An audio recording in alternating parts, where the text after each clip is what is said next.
1등만 기억하는 더러운 세상이 아니라 1등만 기억하는 심플한 세상. 전 세계 1등주 애플이 하락하면 국내 주식은 물론이고 부동산, 비트코인까지도 하락할 수밖에 없다. 그 이유에 대해서 이미 수없이 강조드렸습니다. 자, 그래서 TQQQ 미국 증시의 레버리지 3배로 장기 투자하는 건 현재 시점에서 매우 위험하다. 이 영상에 안티 댓글이 많이 달렸는데 상승이 있으면 하락이 있는 거고 하락이 있으면 다시 상승을 하겠죠.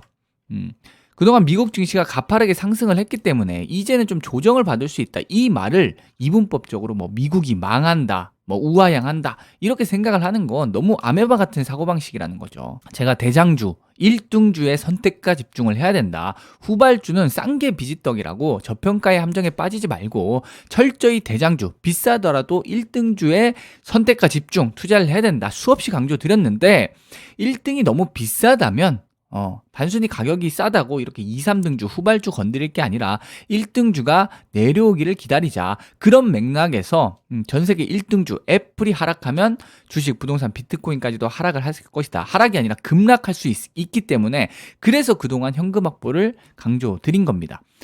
뭐 최근에 애플이 좀 하락을 해서 전 세계 증시가 막 하락한 것이 이게 뭐 우크라이나 전쟁 때문이라고 생각할 수도 있는데 제가 전쟁 날 걸 미리 알고 예측을 한 걸까요? 단순히 운이 좋아서 맞춘 걸까요? 그게 아니라는 거죠. 단순함이 복잡함을 이긴다. 내가 많이 안다고 해서 주식 투자를 잘하는 게 아니라는 겁니다.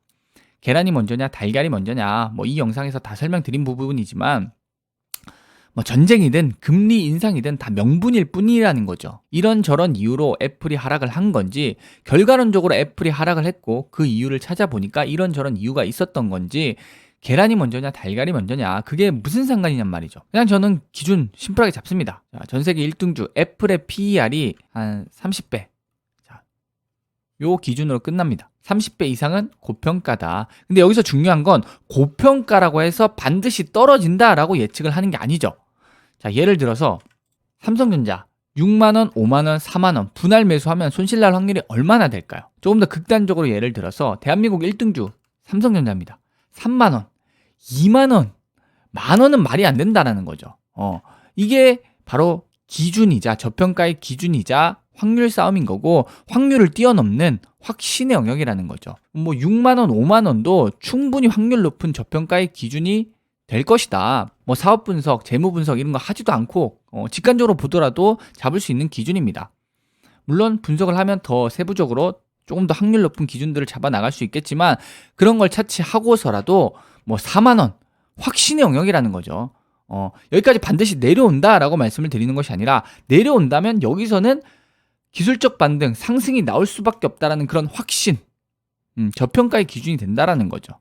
아니 무슨 근거로 4만 원이냐라고 한다면 그럼 뭐 3만 원으로 하면 되겠죠. 그럼 확률이 더 높아지겠죠. 이게 뭐 말장난이라고 생각할 수도 있겠지만 이 차이를 이해하셔야 됩니다. 기준, 확률, 그 확률을 뛰어넘는 확신. 많은 사람들이 이런 기준도 없어요. 확률 그 이상의 확신의 개념을 삼성전자 요 기준으로 좀 설명을 드렸는데 곰곰이 한번 잘 생각해 보셨으면 합니다. 그래서 이미 뭐 여러 번 말씀드렸지만 내가 삼성전자에 투자한다고 해서 삼성전자 뭐 구내식당 숟가락 젓가락 개수까지 알 필요가 없다. 그냥 저평가의 기준 5만 원, 4만 원 여기까지 반드시 내려온다라고 예측을 하는 것이 아니라 내려온다면 절호의 매수 찬스다. 같은 맥락으로 전 세계 1등주 애플 여기서 얼마나 더 상승할지 모르죠. 모릅니다. 근데 복잡하게 분석해봤자 애플 PER 30배 이상은 고평가의 영역이다. 물론 35배, 40배, PER 40배 그 이상 올라가지 말란 법이 없죠. 뭐 50배 사실 말이 안 되지만 올라갈 수도 있는 거죠. 삼성전자가 3만원, 2만원 뭐 여기까지 떨어질 가능성 사실상 뭐 제로에 가깝지만 우크라이나 전쟁이 날지는 누가 알았고 뭐 주식시장에 뭐 핵전쟁 안 난다는 보장은 또 어디 있습니까? 주식시장에 100%라는 건 없다는 겁니다. 하지만 제가 확신 있게 말씀드릴 수 있는 기준은 애플 PER이 40배를 가든 50배를 가든 그건 잘 모르겠지만 결국은 30배 아래로 떨어질 것이다. 애플 PER 30배 아래로 떨어질 것이다. 그게 언제일지 얼마나 떨어질지 그건 모르겠지만 결국에는 30배 아래로 떨어진다. 이게 기준이자 확신이죠. 그래서 같은 맥락으로 뭐 삼성전자 10만 전자 가자. 동학개미가 막 난리칠 때 이 부분에서 고평가다. 실적이 아무리 좋다고 떠들어대도 2018년도 사상 최대 실적 찍었을 때 44조예요. 근데 21조, 26조 떨어졌죠.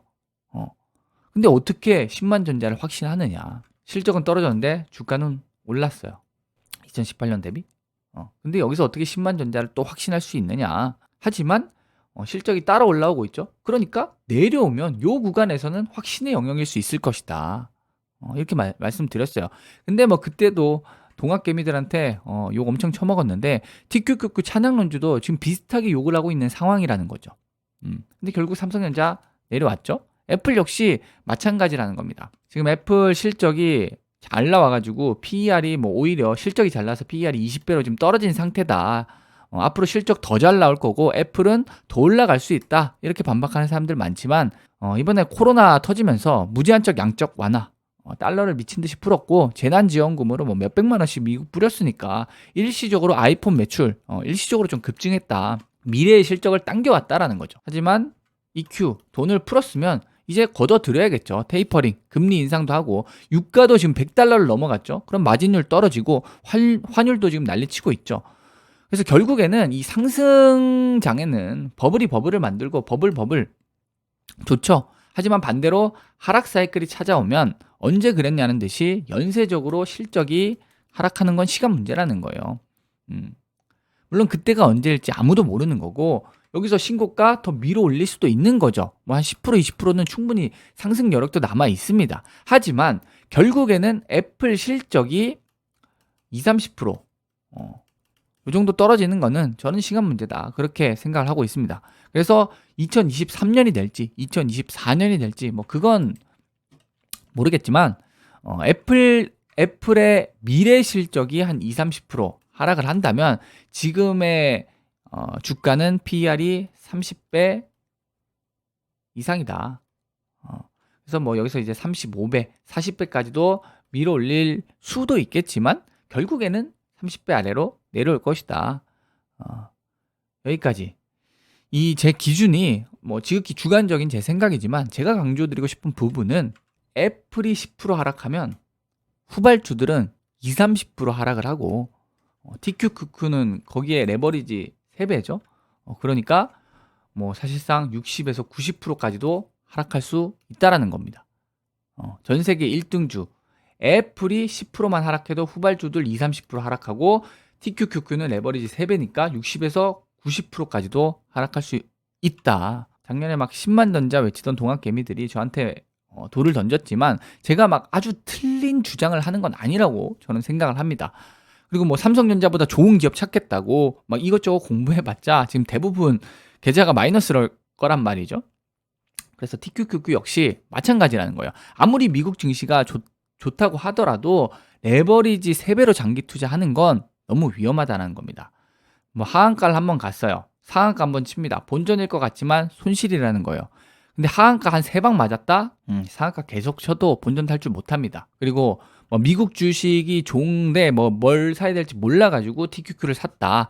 아니 애플, 마이크로소프트, 아마존, 뭐 페이스북, 넷플릭스 대장주는 정해져 있습니다. 대장주가 너무 비싸다. 그러면 왜 비쌀까요? 좋으니까 비싸죠. 그렇다면 상대적으로 싼 종목, 이상한 종목들 찾지 말고 대장주가 너무 비싸면 상대적으로 좀 싸지기를 기다리자. 이 말이 어렵나요? 미국 증시가 망한다고 주장을 하는 게 아닙니다. 일시적으로 조정이 나올 수 있으니까 그 구간에서 매수 기회를 살펴보고 장기적으로 또 우상향하겠죠. 뭐 패권 국가 어쩌고 하니까 뭐 미국이 망한다 이런 주장을 하는 건 어불성설입니다. 저는 그런 말 한 적 없어요. 그래서 결론은 심플합니다. 레버리지 3배는 위험하다. 하지만 미국 증시는 1등이죠. 그렇기 때문에 가빠르게 상승했으니 상대적으로 좀 조정을 나왔을 때 매수 기회를 살펴보자. 무지성으로 그냥 미국 좋다. 우와 이미 늦었어요. 들어갈 거면 2018년도 2019년도 코로나 터졌을 때 들어갔어야죠. 제가 여기서 매수 코스피 1600, 1500 무릎 발바닥이다. 요 영상 하락론자 영상에 올려드렸죠. 여기서 제가 자신있게 또 매수 기회 확신 잡아드렸는데 이미 늦은 거라는 거죠. 그러면은 이제 와서는 2021년 말, 2022년 지금 시점에서 미국 증시가 이미 많이 올랐는데 여기서 더 오를 것이다 라고 무지성으로 공격적으로 따라 들어가기보다는 눌림목에서 다시 한번 매수 기회를 살펴봐야 되지 않겠느냐. 버스는 이미 떠났다. 다음 버스를 기다리자. 이런 맥락입니다. 그래서 제가 너무 쉽게 말한다고 해서 이게 아무 데서나 쉽게 들을 수 있는 내용이라고 생각하면 큰 오산이라 저는 생각합니다. 저의 이런 논리 구조가 말장난이라고 치부하지 마시고 정보에도 우선순위가 존재한다. 기준이라고 해서 다 똑같은 기준이 아니죠. 우선순위가 존재합니다. 그 기준의 우선순위에 대해서 좀 곰곰이 한번 생각해 보셨으면 합니다.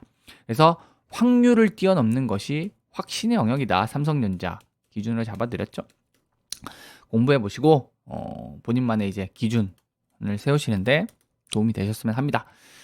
자, 지금까지 확신의 진입하여 확신의 끝에 청산하라 애널리스트 확신이었습니다.